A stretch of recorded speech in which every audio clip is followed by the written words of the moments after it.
Hello. Today we are going to be looking at a conflict between Egypt and Ethiopia over the damming of the Nile River. This is probably going to be a pretty interesting conflict. So, Egypt versus Ethiopia in blue. So, basically, what happens is that, okay, so Ethiopia decides to dam the Nile, and Egypt really doesn't like that because most of, like, Egypt's population lives on on the Nile, which is basically like that. And then there's a basin up here, and 90% of Egypt lives in this area. With Ethiopia damming the Nile, it makes it a lot more difficult for Egypt to actually get produce food for its population, and it gives Ethiopia a lot of control over Egypt. So in this world, since the Russian invasion of Ukraine has disrupted a lot of wheat exports from a lot from Ukraine and Russia, which are important in feeding Egypt because it's got 100 million people in Egypt. There is a famine that the government thinks is about to happen in Egypt, and they don't want that to happen because that will cause a lot of civil unrest, and so they need to be able to produce their own food. And so Ethiopia is kind of playing with their dam a little bit and not exactly like respecting Egypt's wishes with its construction, and like they're abusing their power with it. One thing too is that if the dam were to be destroyed, then a bunch of water would go through and flood all the Nile, which would destroy and flood a bunch of major cities along the Nile, which would cripple Egypt as well. So they kind of like are forced into a position to invade, or not to invade, but to declare war on Ethiopia, who is being they're being stubborn and they are not really negotiating with Egypt. So to start this conflict, Sudan is going to join Ethiopia's side, and Eritrea is going to start on Egypt's side because they are very against Ethiopia. And this is mainly a local conflict, although since Egypt does control the Suez Canal, this is likely to expand. And South Sudan is going to stay out of it because they have no power and are basically in a civil war. So Egypt is going to kind of march along the river with their army, sending a bunch of troops up. They're not really like focused on anything else like out here because it's all useless land, and so they keep marching up and get through most of South Sudan. And this is because they're the aggressors; they are able to capture a large amount of the river. Meanwhile, in Eritrea, there is not really close at all for them being alive, just because they are so small. And Ethiopia really wants to get this land back from Eritrea because they lost it before, and they quickly sever the country in half and cut off the eastern side of the country. There is some aid being sent from like Egypt this way, but it's not going to it, it's not going to really help in the long run, but it'll keep Eritrea somewhat alive for this time. They start kind of pushing back, but they don't really get anywhere, and South Sudan ends up helping and kind of just surrounding the entire area. Now, in Egypt, they start to go along the Sudanese coastline to try to stop any interference and try to connect up with Eritrea to try to rescue them. And they get reasonably far, but they also do get cut off halfway. Even still, these troops managed to reunite with Eritrea and liberate a certain amount of the country and attack the rest of this area, but they are pushed out mostly of the country of Sudan on the coast. This is because they're more committing to being on the Nile than being on the coast of the Red Sea. So far, this they have made the agreement just to kind of stay, not to like keep the Suez Canal open. But at a certain point,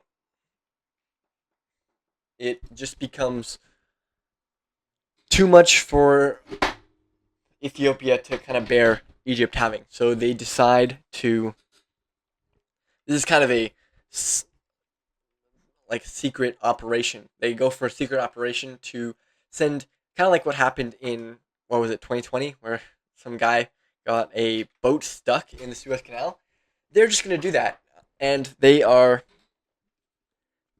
initially like told to go around, but they push further even still, and they block the Suez Canal. And this is just really, it's pissing other people off around them. And so uh, France is actually going to join in on the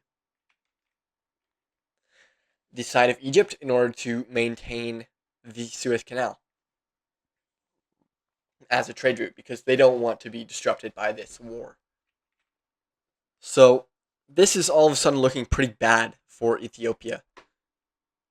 But even still, Egypt is on a clock because they have a population that does not want to be at war. And they even start getting pushed out of this area. Back up here in Cairo and Alexandria and all their massive cities in this delta, there are some uprisings that are like, because there's no food in the country, people are starving. There's a famine. Like, millions of people are going to die, and thousands of people have already died. And so they really like can't afford to keep this war going, and they'd rather just be at peace and be under like Ethiopian control. France does not want this, but they also kind of sympathize with Ethiopia. They just want the Suez to be open and easy to navigate and great for commerce. And so Europe can actually get food and materials and stuff. So Ethiopia kind of helps Sudan get Egypt out of their territory, and even out here. Eventually, they do take out Eritrea for the most part until they are all gone. Now things are looking pretty bad for Egypt. France does start to send troops to the Suez Canal and sends engineers to try to dislodge the ship, but it's going to take a while to actually get it out, which is really annoying for all of Europe because you know what happened in like 2020. It kind of like one ship can shut off an entire trade route, which cripples a lot of countries' economies. And the French army is going to do something controversial, and they're going to go into Cairo and Alexandria, and they're going to kind of quell the riots violently using their military, which the Egyptian government really likes, but the people, there is a massive movement against France, and because they killed about 10 people when quelling the riots, that they it's a controversial like alliance to have. But the government still does love their French alliance, and with French troops, uh, they do end up able to conquer much of Sudan, and they're pushing more and more, and they're doing really well. They even managed to liberate some of Eritrea. And this is looking pretty bad for Ethiopia. But in response to the French, these are kind of just war crimes because they're just killing civilians. They get a lot of backlash from the international community, including, you know, Britain, Germany. They all kind of, and Italy. They all don't like that France is doing this, but they're not actually going to do anything about it because they don't care as much as France does. And yeah, so this war is kind of developing into a stalemate by now because France doesn't want to commit its entire military to this war, but they also still do kind of want Egypt to win, and they want to maintain the Suez Canal. And due to government backlash or public backlash from the government, they decide to withdraw a significant amount of troops back to the French mainland.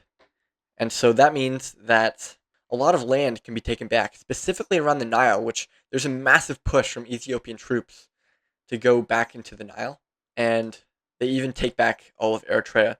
So all of this land basically is just worthless. So it's a really big blow to Egypt. And in their capital, Cairo, there is a coup d'etat, where the military rises up and overthrows the government. And they try to quickly sue for peace with Ethiopia. Now, Egypt did start the war, so the terms are probably not going to be very good for Egypt. But so let's build up this peace treaty.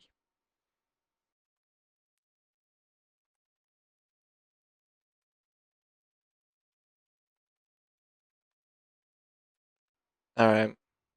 So, as you can see, this is kind of the peace deal that was devised between France, Ethiopia, Sudan, and Egypt. So, this right here is Egypt. They lost a lot of land, including the Suez Canal. But they kind of had to because they still were losing the war and losing people from a famine, so they couldn't really do anything about it. So the Suez Canal is basically controlled jointly by Ethiopia and France, who both uh, who both govern over it and make sure that trade can pass through it. Sudan, as you can see, got a lot of land out of this. Keep in mind that this is kind of worthless Sahara land. The Nile is useful, but mostly it's pretty bad sand land. And Eritrea was completely annexed by Ethiopia. And Eritrea used to be part of Ethiopia until they seceded, or they I forget if they had a war for that, but until they left, and now they're back, which gives Ethiopia an actual coastline, which makes them a lot more powerful and a lot more threatening to the powers of the world. So the big winners of this are Ethiopia and, to a certain degree, France. France did lose a little bit of their reputation, but they did gain some control over the Suez Canal, which is very important for Europe because they need to get stuff from like Japan, China, Vietnam, India, etc. They don't want to go all the way around Africa because that would be awful. So this is a world where Ethiopia is a lot stronger and Egypt basically doesn't exist. It is kind of small and useless. This kind of complicates the Middle Eastern issues actually because there's no Egypt to do anything. I don't know. That probably won't change too much, but it could probably change enough to sway the balance of power. Because I know that Israel recognize or Egypt recognizes Israel and vice versa, and they're like the only ones that recognize each other in the Arab world. So Israel kind of lost that. They still have the backing of the U.S. though, so they'll be fine. But yeah, that's basically the scenario. And yeah, like, comment, subscribe. See ya.